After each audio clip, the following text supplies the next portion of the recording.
A number of low-income societies are today confronted with the twin challenges of rising costs and difficulty in access to food grains.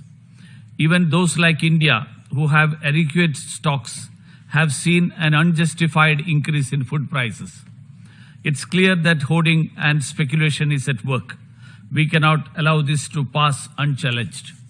My government has recognized the sudden spike in global prices of wheat, which put our food security and those of our neighbors and other vulnerable countries at risk. We are committed to ensuring that such adverse impact on food security is effectively mitigated and the vulnerable cushioned against sudden changes in the global market. In order to manage our own overall food security and support the needs of neighboring and other vulnerable developing countries, we have announced some measures regarding wheat exports on 13th May 2022. Let me make it clear that these measures allow for export on the basis of approvals to those countries who are required to meet their food security demands. This will be done on the request from the concerned governments.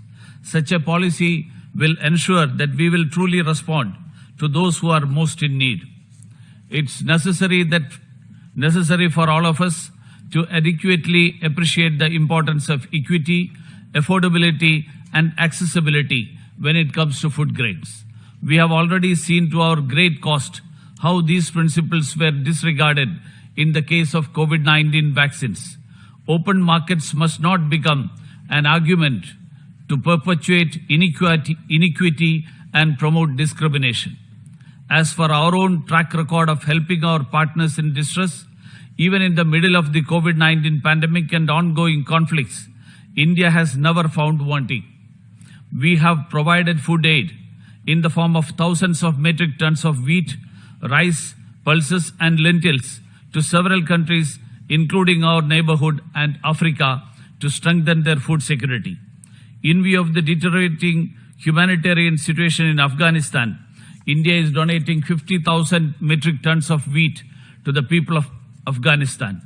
India has continued its humanitarian support for Myanmar, including a grant of 10,000 tons of rice and wheat. We are also assisting Sri Lanka, including with food assistance during these difficult times.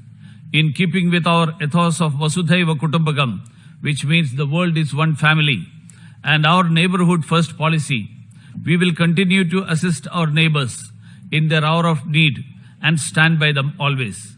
Let me also underline that all humanitarian aid and assistance must be primarily guided by the universal principles of humanity, neutrality, impartiality, and independence. These measures must not be politicized.